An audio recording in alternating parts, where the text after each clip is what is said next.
All right, we are good to go. This is Brodnax here on Stage Your Talk. I'm so happy today. I am with the fabulous Audra Slinkey and the most mesmerizing Liz Connolly. Welcome both to the show. How are you? Great.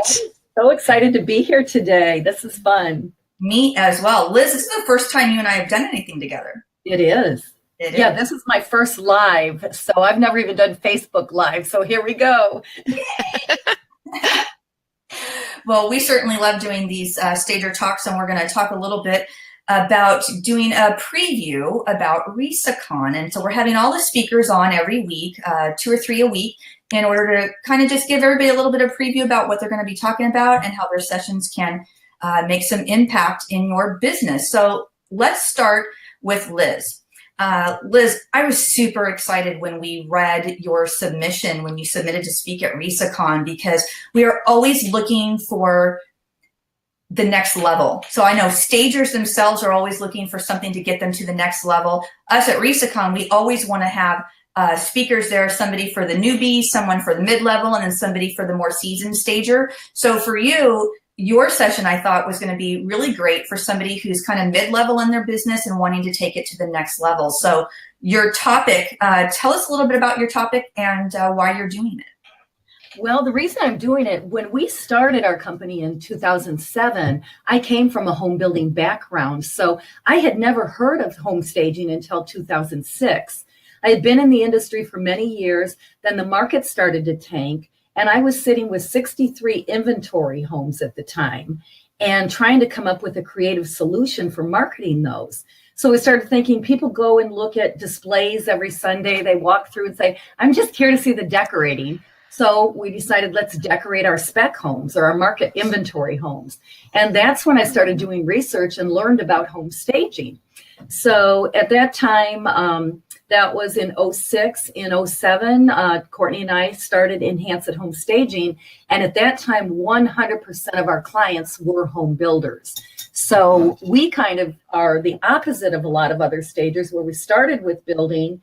And then as the market began to tank even further in 2008, many of the builders we were working with actually went bankrupt, and there was a lot of empty land sitting around. So then over that couple of years, we had developed relationships with realtors. So then we were positioned as that part of the market began to diminish a bit. We were able to pick up and do vacant stagings for realtors, and then added the occupied. So we've always done the builder stuff. That was our first foray into home staging. That's awesome. So definitely with your session, you know, you've got such a unique background in working with them for so long that I think you are really going to be able to give some critical insight to stagers. We don't want to give away the farm, but can you talk a little bit about some of the areas that you're going to focus on for your session? Absolutely. The key thing here, working with builders, especially if you don't have a home building background, is builders are a different animal. And they have very high expectations. Your inventory is going to be out there for 2+ years. So it's a totally different formula for pricing and just the whole format. Back in the day when I was in home building, we used to work with an outside interior design firm, and we would purchase all of the furnishings for the displays. So at RESACON, I'm going to be talking about both scenarios. What happened in 2007 when we started, we were offering for the first time ever rental furnishings for home builders that had never been done before. And it was a great solution to them for their cash flow. So we're going to talk about both scenarios there, how to work with builders in purchasing inventory for them to own, and that will even move into stagers being able to offer inventory control services and warehousing services for these builders, and also how to navigate the rental aspect of working with builders, because it can be tricky and it can look like you're making lots of money, but when you run the numbers, you may not be as profitable as you think you are. So we're really going to delve into how to be profitable with this end of the business. Beautiful, beautiful. I love that. I love it too. It's all about profitability this Money. week. Because, hey, Gotta make it. imagine that. We have Michael McCallowitz, who's going to be one of our keynote speakers, and he wrote that book, Profit First. It's actually been out for a couple years, but all of a sudden, definitely through our social media channels, it's kind of hit us all at once. And we've had some of the reps do RESA chapter meetings, and we got turned on to him. And I saw him online, and I'm like, yeah, I think I'm going to take a shot and see if we can afford him or not, see if he would do our event. And I was so thrilled when it came through. So I'm really looking forward to his presentation. Profits. So are we. I read his book. I loved it. And I think that's a huge issue with stagers because we are in an industry of passion. So we have a tendency to be like, I love it. I don't want to say no. And by the time we calculate our pay, it's like $8 an hour. So that's not going to work, you know? So I love the idea of his book and taking care of yourself first. So I can't wait to hear him. Yeah, I can't wait. Was it an easy read? Well, not super easy, but yeah, I mean, I just kind of skimmed some of the parts. I mean, you get kind of the gist, but then they start crunching into the numbers, and that's where I get a little lost. But so, no, it was a good read. I might check out the audio book. No, you will need to read it, touch it, feel it. I think you do. I actually gave it a copy to my accountant because it's a little bit different way of thinking. So, and then John, our operations manager, he's the one who is the detail oriented. So he's read it line by line. I'm like, Audra, skim it, good practices. Let's put it to use. Somebody else put it to use for us. I did the same thing, Liz. My brain doesn't work that way. I mean, that's why, because we're creative people. Yeah. But yeah, I hear you. Yeah, we can't do everything. You got to delegate. We talked about that right before we came on live. Got to delegate a little bit here and there, or you become a complete nut job with as much stuff as you have to manage. It's true. Totally. So, Audra, you've spoken. Do you know how many RESACONs you spoke at? All of them except for one. Which year was that? It's like 2 years ago, I think. Yeah. I tell you, you always just have the best feedback with your sessions. Yay! And everybody loves you. So I'm so excited that you're always willing to come up with a great topic. So your topic is going to be making money with e-design. So tell us about that. What's that all about? I know, not an easy topic, but I think that I always talk to stagers about, what stagers generally you find is they fall into a couple niches, right? A lot of them fall into vacant and they do the warehouse, inventory, all of that. And then a lot of them want a little bit more simplicity, that zero overhead, more consultation style business, right?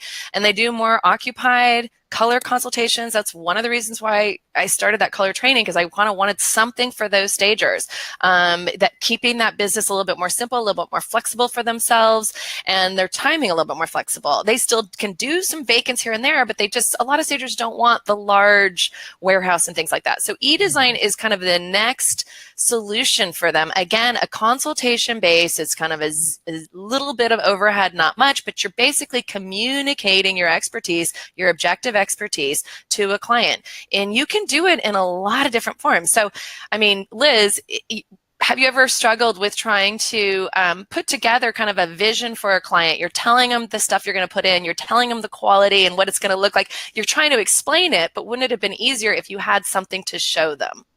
Oh, it sure would, because, people are so visual. So yeah. I'm so excited to hear about this. Yeah, I really think that, 2018, I'm really, this year, I feel like everything's taken to a new level, right? Facebook Lives, everything's visual now. So you want to show them. So I have been working a lot. I've been working with designers, putting together boards and talking about best practices and the ways you do this. And not just curating items throwing it together, but it has to look good. It has to have you have to have an inspiration piece. You have to have a color palette. You can talk about finishes and things like that. So e-design is like giving a client a vision, and you can do it as a stager in a lot of different ways. You can do it for design. Let's say you just want to, here's my vision, go and shop. You can do it that kind of redesign. You can do it for your vacant staging, where you're trying to walk a client through how your quality works with the other quality stager who puts a plant in the corner and a chair. It's, very different. So you're showing them your vision. And so I'm excited about this topic too. It's I a can big tell. one though. I know y'all, you creative people like to put things on the boards, and look, you get such a look of joy on your face when you talk about those things. I love creating. I mean, that's what I do. I love to create. I love to create training, and that's why I've always spoke at RESA. This is where my heart is. I love to come up with new ideas, staying on top of the industry, and the technology is always changing. So that's kind of the struggle with this is, researching every vision board company, because we can't just do it on PowerPoint very easily or Pinterest. No, it doesn't work. You want to, interviewing every company, talking to them, what's the best ways? And I'm going to show the different ones and talk about the pros and cons, because they're all very good. It's just a matter of finances a lot of times, how much they cost. And so it's a program that you would download and then begin to build your boards. There's a few, they're all online. So they're all cloud, web based, and they all have browser, bookmark things in your browser. So if you're on like a site like Wayfair and you're like, okay, I'm trying to, let's say you want a board for just the best light fixtures that you love for clients. You have a tendency always to refer the same light fixtures right now that you love, right? You need to get this, this, and this. So you can have a light fixture board for, inexpensive light fixtures. Let's say you're on the Home Lowe's site and the bookmark it will, you click on it, you tell them what board you want it to go to, your staging light fixtures board, boom, it'll go there. And all of those companies have that technology. It's just a matter of which one has more technology. And so it's not just that. Each of them has an onboarding process. Each of them has kind of a communication process. So I'm going to talk about the pros and cons to each, because I know there's some stagers, designers looking at each one going, okay, which one's best for my business? And so, and I'll talk about the one I recommend, obviously, because it's not enough to say, this is the one I like, but and then talk about how it works and how you should put it together and how you can use it to communicate different things with your clients, and also how you create it as a service. eDesign is a service that you can sell very easily. And guess what? You can do it if you're a night owl. See, I love night owl things because I'm a night owl. You can do it from 10 to midnight at night and you're making money. In your jammies, right? In your jammies. Yeah, I love that kind of idea. When you can make money. Are you going to be able to touch on how a stager can market this if they decide they want to be able to do this? What should they put on their website? How should they position it? I would never not do anything without telling you how to market it. And this is the thing I love about eDesign is it's visual. So that's the easiest thing to market. It's not a tell, it's a visual. You can show a client your board, and the thing is, there's no links in the board. So they see, oh, I love that board. I want that product. Oh, can't get it unless you buy it. So I'm going to show them every step of the way, and then also I'm going to try. It'll fit into an hour, but or an hour and 20 minutes with questions. But yeah, there's easy ways to market it. Awesome. I love that.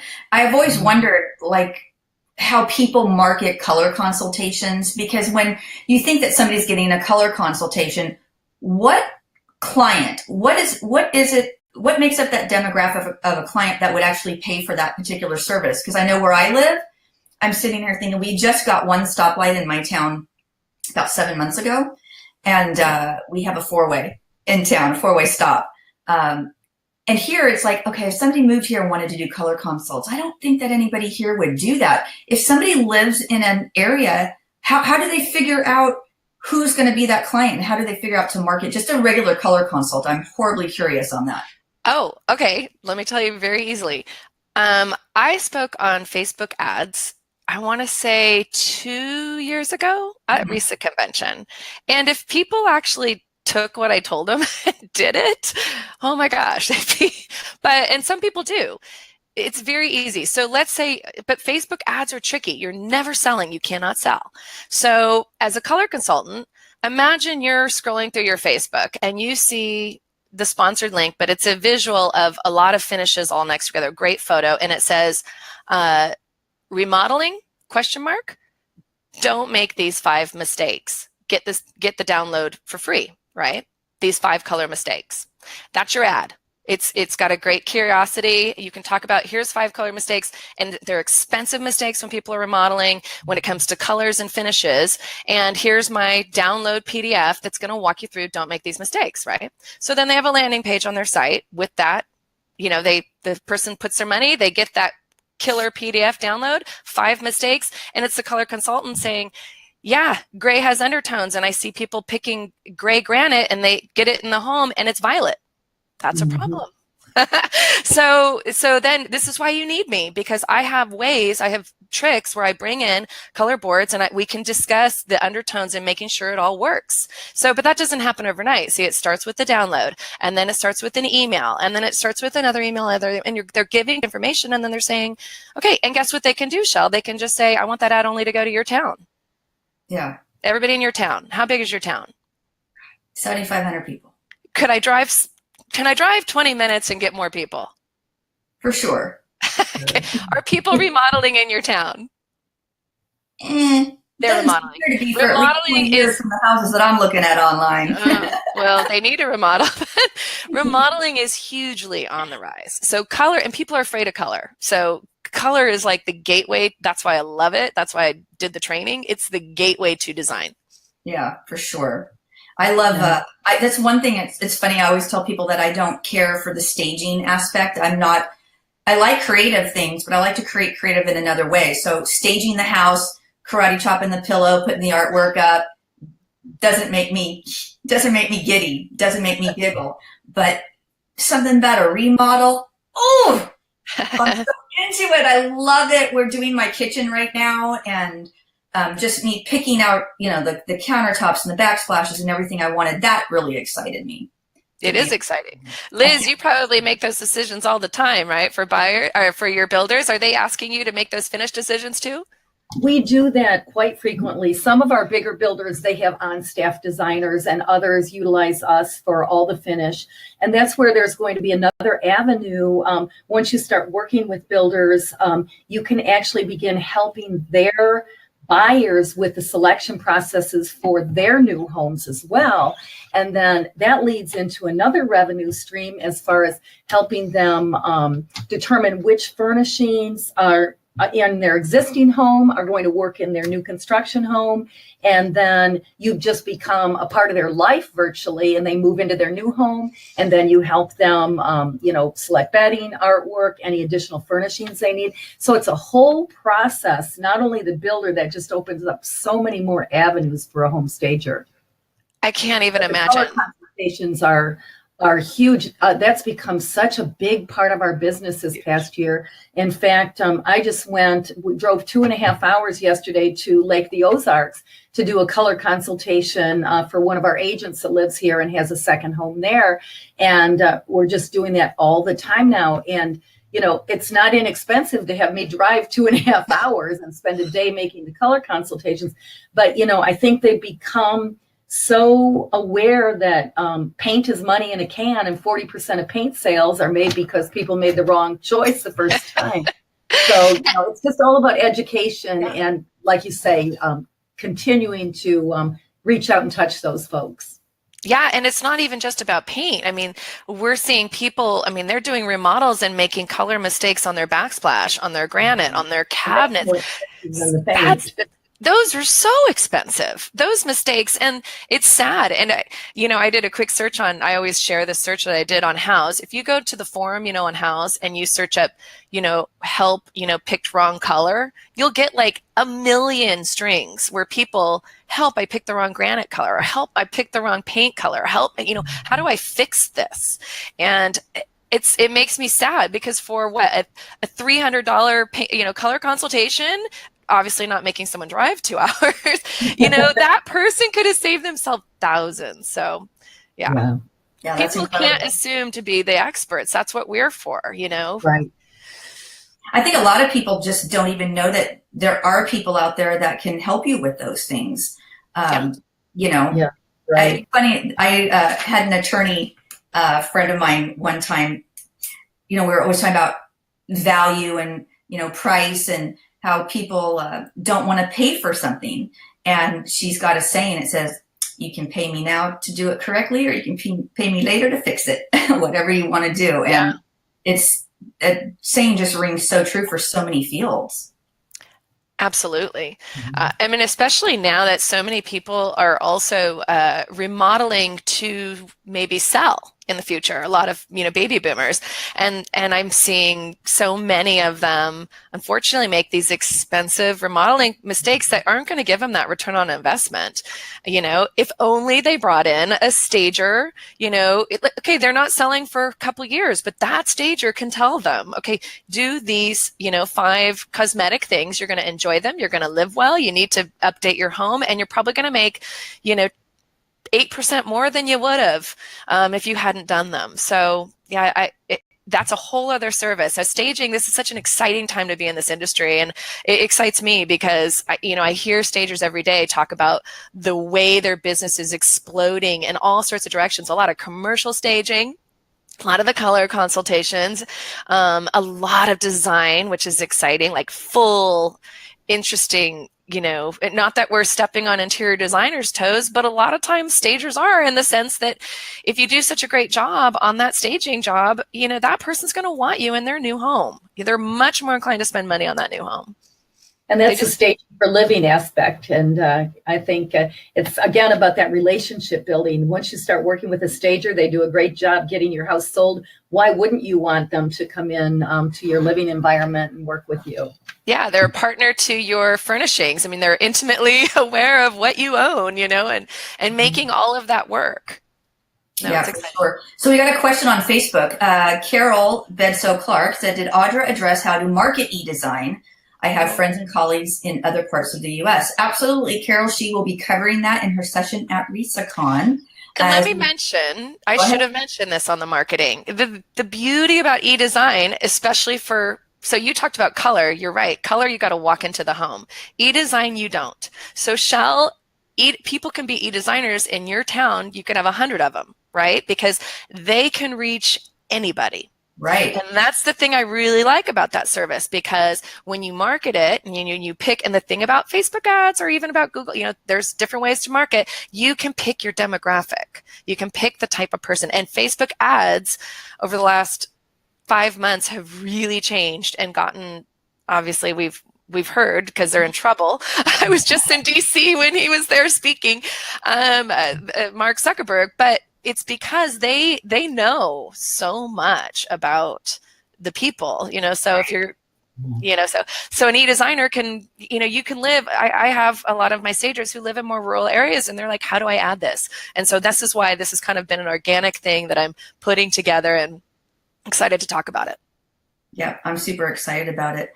So what else do we want to talk about? We've got a little bit of time left. We're open for questions. If anybody has a question for Liz or Audra, just go ahead and type it into your Facebook chat window, and we'll talk amongst ourselves for a few more minutes until we get some questions coming in.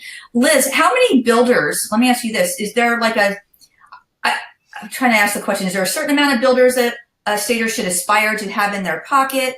Because I know a lot of stagers think, hey, we need to have 30 real estate agent clients, where the rest of us will say, no, I actually don't need that many. You need 5 to 10 really good, solid, repeat clients. What about the builders? What does that look like? You don't want to go overboard with the builders. You need to decide what size builder that you want to work with, and how much bandwidth you have as far as being able to have the inventory available for them.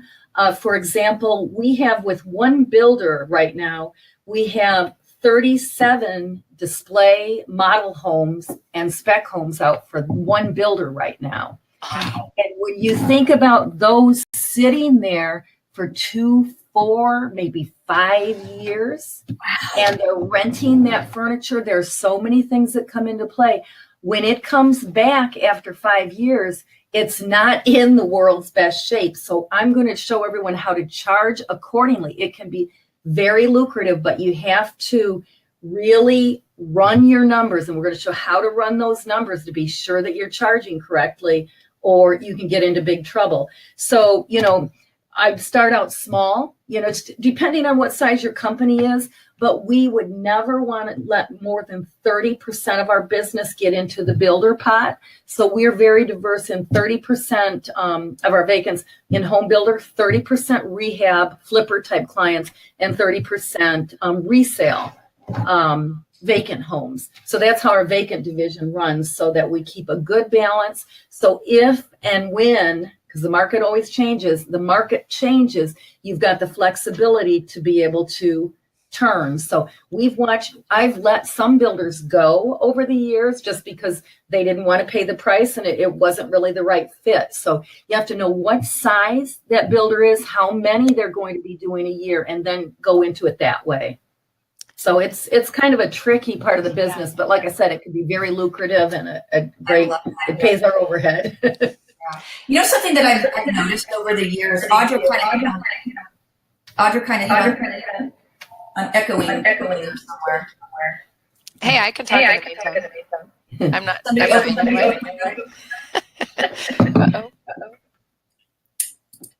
I don't know. There you are. There we are. Okay.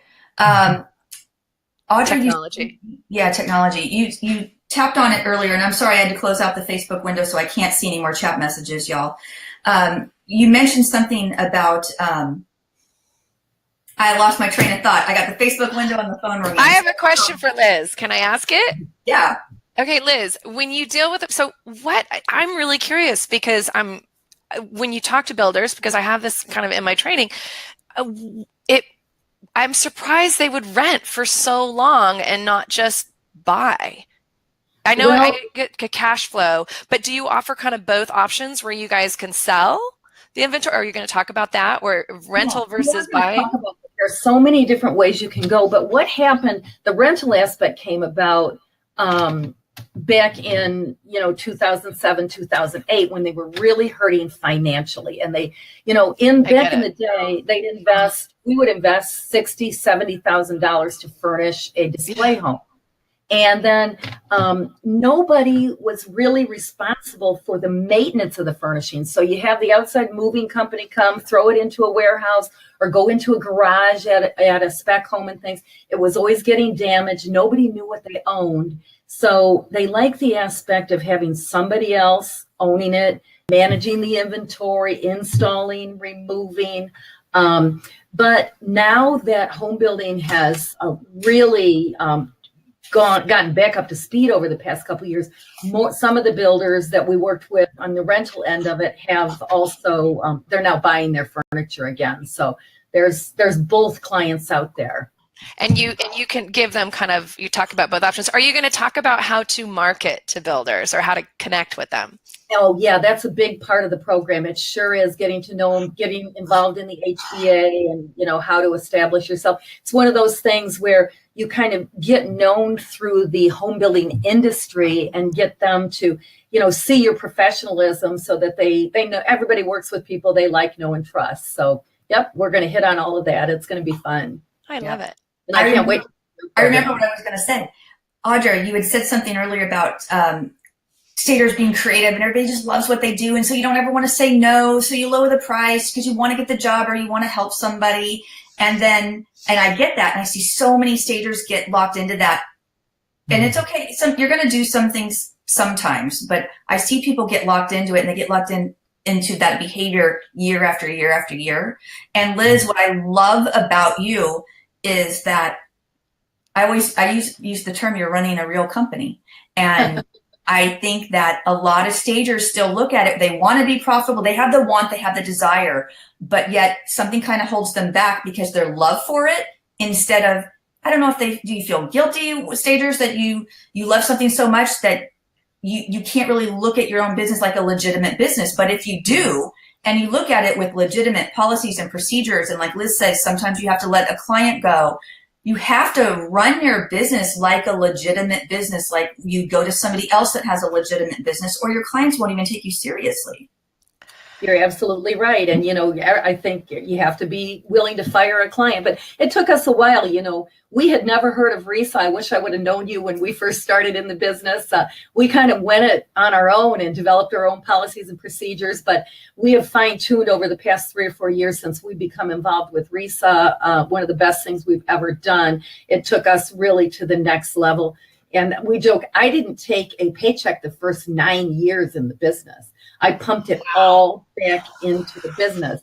I'm very well paid now. Everybody else is, but it was one of those things. But I wish I would have had profit first from day one. So I just, just a plug for RESACON. Anybody considering it, I think just the professionalism.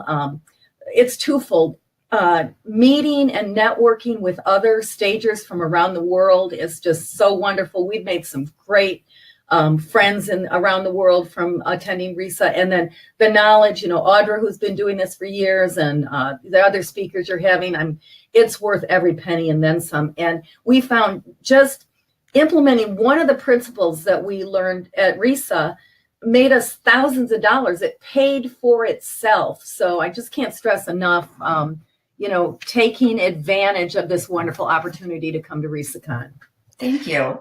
I agree. I mean, that's why I'm always a huge proponent. I mean, I know I can speak for all the presenters. We put our heart and soul into what we're teaching, and stuff that you would spend a lot of money online if you were going to just buy this. I mean, I have an online training but going to RESA, you're going to get thousands of dollars worth of valuable insight.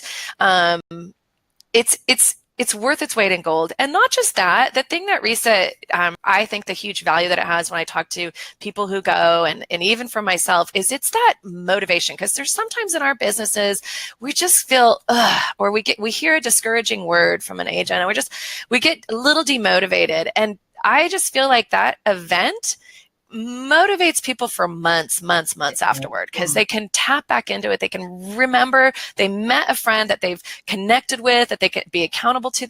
And also just being able to meet the staging community. I think we are the best group of people. Like any industry in the world, we have the best industry of people. They're just generous, they're golden, they're sweet. And I love meeting new friends and faces when I go, and that speaks for everybody. Everybody comes away and says, I can't believe how nice all the stagers are. They're so cool. Everybody's very kind, and it's a very kind and fun, motivating, inspirational learning too, but you've just got all those other qualities that you just can't put a price on. Yeah, that's true. And I you really hit it too, where you say all the speakers are giving their hearts. It's so true. I mean, the people that we choose, that, it takes a lot to give back, but these are, the leaders, the influencers. Everybody knows we're doing the most influential people in the real estate staging industry right now. And being an influencer is about stepping up. I mean, there are people that are in an industry, and that's fine, and they don't want to step up. They don't want to be in leadership. That's great, and that's fine. It works for them. But there are some really other people, when you see some leaders in the industry, somebody that's involved with their chapter or in RESA leadership on a national level or state level, and the training providers that are out there, and everybody's just contributing and giving back something of themselves. These are the people that show up every day for your industry, that are shaping where it is that we're going. And we're really excited to be able to honor a lot of influential people in our industry. It's really just exploded over the last decade, but over the last 2 years, wow. The last year, I always say there's never been a better time. I mean, I've been saying this for the last couple of years, but I even believe it today. Our industry is far from being saturated. We are shaping the way people not just sell their home, but do design and do all those other elements. Like I said, I'm seeing so much commercial staging now. That's a whole other industry niche that, stagers, we're kind of shaping this, and it's exciting, because it's kind of like, my dad always said this when I got into my internet business, my first internet business, when the internet came out, and he said, Audra, you've got to go for this internet stuff, because it's like you're in the horse and buggy days of the internet. And that means sky is the limit, right? I feel like we're still, I know staging's been around for a long time, but we are still horse and buggy days. And in the sense that I'm seeing stagers take their businesses in directions they never knew would happen. And it's exciting, because it follows their heart and their passion. And they don't know until they kind of jump in and see the different ways they can do business, like the way Liz started. I love your story, Liz, because you just don't know what brings you to this industry. But I always know where it's going to take them, because it's cool. That's our office. That's my grand dog, our office mascot, Louie, in the background. But I did want to mention, you've mentioned the commercial a couple of times. This is another great avenue. Courtney, my daughter and business partner, has over the past 2 or 3 years has done the design plans for several real estate offices. And that's, they're people we had staged for, they see our work, and that's another revenue stream in itself. So like you say, Audra, this industry has really exploded. And thanks to Shell for kind of keeping us all together and giving us a place to learn and to train and to, you know, share. Yeah, it's been a lovely 10 years. This is, I think, probably my most proudest contribution that I've made in my adult life. So it's an industry that is very, very close to my heart. And what I love doing is I love creating opportunities for stagers to be able to take something that we create and to apply it to help them with their businesses. I love to create opportunities for the training providers and the vendors to bring everybody together. So again, that, you know, rising tides raise all boats, and it's really heartwarming to see it all. And I love now that we're seeing stagers that are opening second locations, and there's stagers that, you know, 12,000 square foot warehouses and 3-box trucks and profit sharing and 401ks, and people are really, really doing it. So when you know, other people, if you're thinking about getting in the industry, or if you are new to it, and you think that's not possible, it's not only, it's super possible, very possible. It doesn't have to be that difficult to do it, but you do need to have training. And that is the number one thing where we've seen a rush of newbies coming into the industry, and some of them aren't getting training. Most of them, what we're finding is you talk to them, you kind of coach them a little bit, they end up taking the training, but they're waiting a little bit. Don't wait, get the training.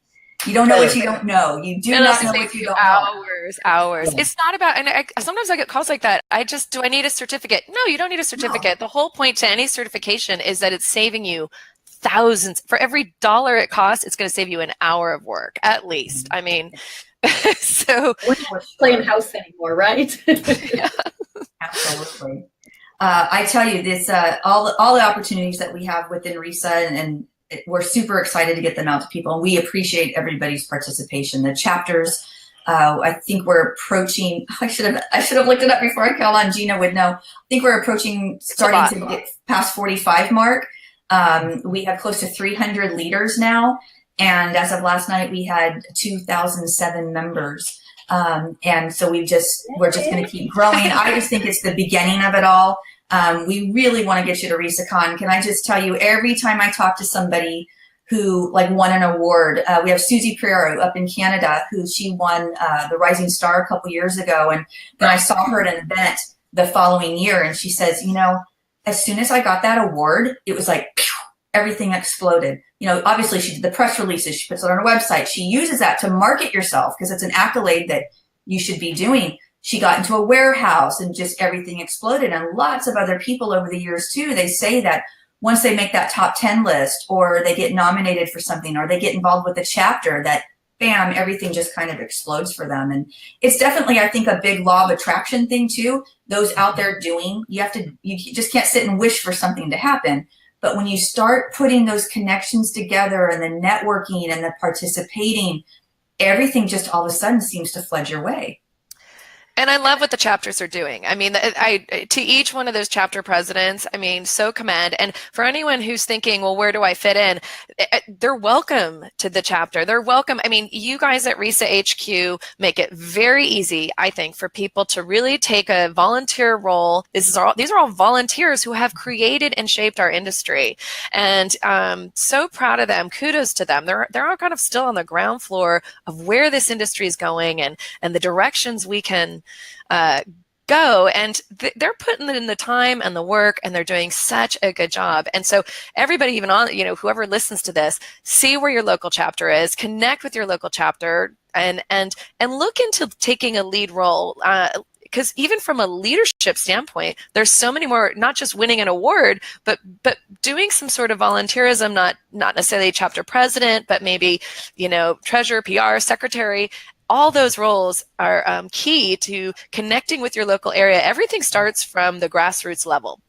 when it comes to staging and it comes to public relations. So when you can be a public relations guru in your area for staging, connecting the vendors locally, connecting with the agents, connecting the builders, that chapter would be unstoppable. Yeah, for sure. And it's one of those things that a lot of people say, oh, I don't have time to volunteer. And it's like, you don't have time to market your business and attract more business. That's what it is. That's all this is. And it's free for you to be able to do this. Well, sometimes chapters charge dues if the chapter board decides they want to do that, but that's so y'all can do things together.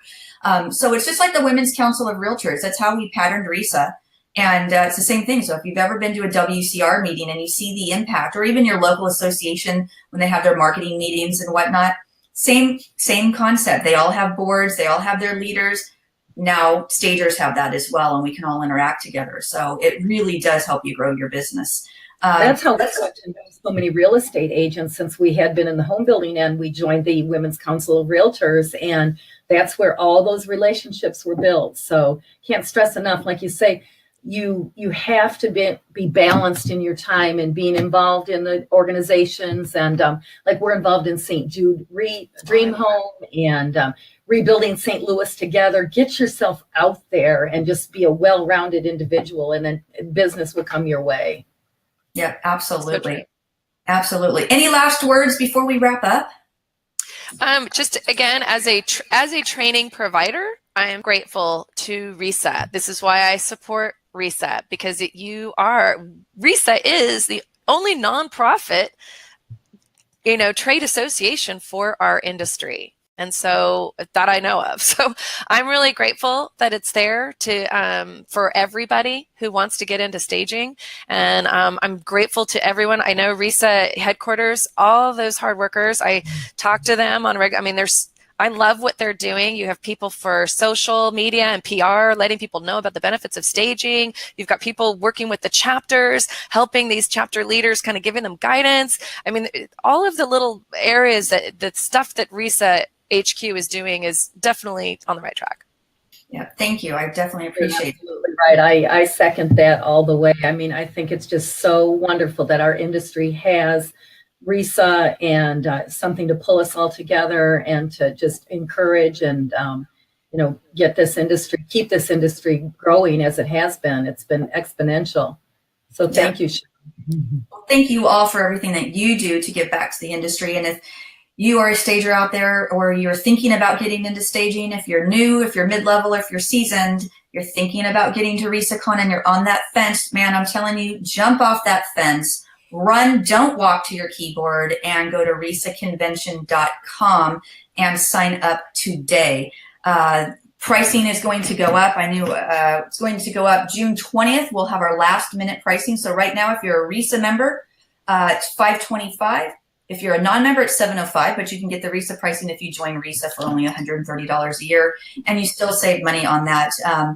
Definitely a great event. We're going to have the Home Staging Industry Awards Banquet that night, the second night of RESA, the networking events, of course, all the wonderful, amazing sessions. I think we have 22 speakers on board this time. 2 keynotes, Mike Michalowicz, who wrote Profit First, and then Vern Yip from Trading Spaces is going to be there.